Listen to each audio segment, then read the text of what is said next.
Chapter 6 is here, and that means a brand new meta. So today I'm going to be covering what the best loadout is, what the best drop spot is, and most importantly, how to dominate every fight. So if you guys do enjoy, make sure you are subscribed. I want to hit 26k by the end of the year. But now let's get into the best possible loadout for ranked.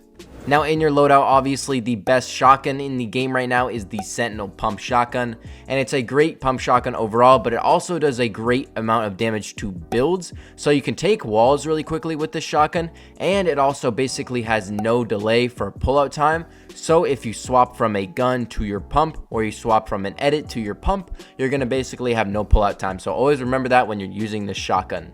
Next up, the best SMG in the game is the Precision SMG. The reason this SMG is the best is because it has a red dot, it has zero recoil, and it actually has some great damage and range effects to it. So if you're actually from a decent amount of range, you can actually still output a great amount of damage. So always keep this in mind when using this SMG. Next up, the best AR in the game is the Hollow Twist Assault Rifle. It's basically just a twin mag from Chapter 4 if you've ever used that. It's just a little more balanced and safe, but it also has a toggle option. So if you don't want to use the scope, you can toggle it to a normal AR and top fire like that. Next in your loadout, you obviously need to carry movement, and the best movement this season is the Oni mask. Now the Oni mask basically is just an ender pearl, lets you teleport around the map, you get 15 charges, and every single time you kill a player, you will get another Oni mask for free. It will be a fully charged up Oni mask with 15 charges, so you can just pick that up and keep recharging. So do not be afraid to keep using this movement over and over. And finally, in your last slot, obviously you're going to want to carry minis, med kits, big pots, but you can also change this loadout a little bit if you want to swap out your SMG and you want to carry 2 slots of meds instead, because as you all know, you get lasered this season. Now that we talked about all the new items, I'm going to be showing you how to combine these items. So I'm going to be showing you a great example of how to use the new Oni movement and the new pump shotgun at the same time. As you can see right here, these 2 players are fighting, and obviously I see it as a third-party situation. But when I throw my teleporter on this player, I'm not going to throw it right here, because obviously that wouldn't be a good situation, because I wouldn't be able to pinch this player because there's 10 builds in between me and him. So I need to pinch this player. So instead I land on his head. So I throw the teleporter and I land on his head. Now when I land on his head, obviously he realizes, he's like, oh snap, there's a player above me. So he wants to get out of that box and he wants to create space so he doesn't get third partied by the other player that would probably spray at him. So I predict that he's going to go out to his right, because obviously it's easier to turn to the right 90 degrees than turn 180 and back up. So he goes in that direction and I pre-piece that area. This means that simply I do a double edit and then I can crack him. Right after I crack him, throw a ramp in his face. What this does is any shots that he shoots back at me will be blocked.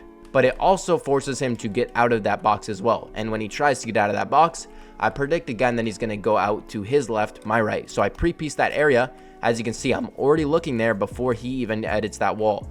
And that means that I'm already set up before he gets in there, and I can pull out my pump. Notice how there was barely any pullout time before I was able to shoot him.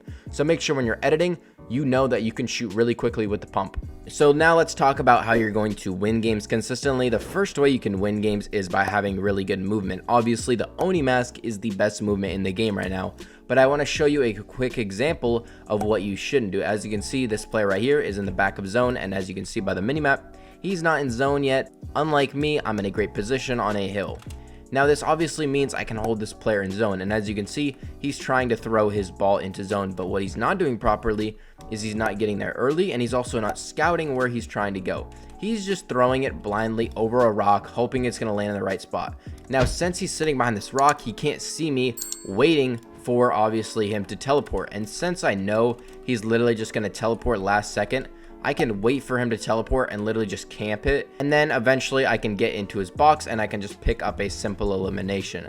So make sure you're not using the Oni movement like this guy. Now instead, what that player should have done is he should have scouted where he's going to go. So as you can see, zone is pulling over where that tree is, and I am in the back of zone right here in my build, and I'm just looking and I'm scouting where I want to go. This just means that I have an overall plan of what I want to do next. And this means that I know that no one's going to be in that area when I throw my orb. See how I throw my orb and then I back up into a safe space so that I don't get lasered?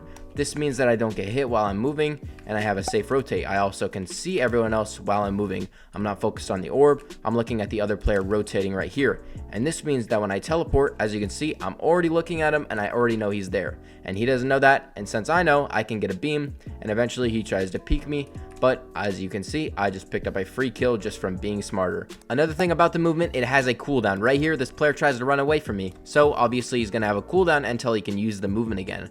I know that, he doesn't, so when he tries to delay this and he tries to use his movement again, as you can see, he can't pop it, and that means that I can crack him and actually shoot him and kill him before he's even able to get another piece of movement off. So make sure you're remembering that your Oni movement has cooldowns. Now, when I'm in ranked games, I always can tell the difference between a good player and a bad player. One thing that always stands out with bad players is they always get caught in the back of zone with zone right on their back, and there's a lot of pressure going on, and there's basically a pinch between the zone, the player, and then the other players shooting at him. What this means is that they're often going to make mistakes and just get held, and obviously, as you can see, this guy's just getting lasered, and eventually he literally has to stop pushing forward and has to play medkits.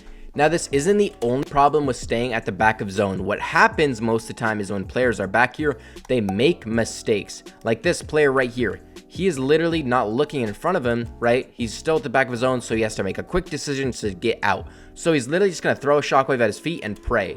But this wasn't a good decision because, as you can see, he literally shockwaves right into me. And that means that when he's flying, obviously, I can laser him. And at that point, he has nowhere to go, and he runs under my builds, and he doesn't try and do any counter damage, and he eventually gets pumped and he dies.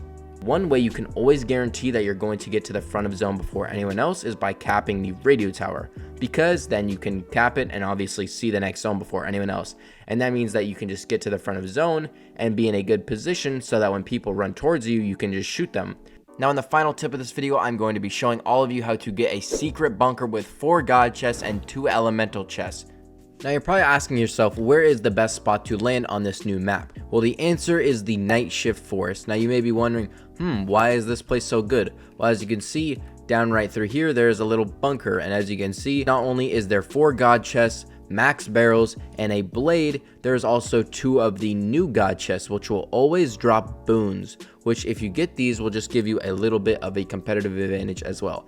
Now, you can't get this mythic normally, so what you have to do is go find a sprite on the ground, and then you have to bring him over to Bush Ranger, and Bush Ranger will always spawn right in here. In the replay system, you can't see him because he's an AI, but he does spawn right here, and then all you have to do is interact with him and trade the sprite in for the key card, and then you will be able to open the vault, and then you will obviously be able to get all of this amazing loot. But be careful because you never know when someone might be camping you. Now, that is going to wrap up this video on the brand new meta. If you guys did enjoy, make sure you are subscribed so you don't miss any future uploads. Also, I just uploaded a how to get to Unreal rank video. Go check that out. Also, by the way, I never officially thank you for 20k subs. Thank you all, and I'll see y'all later.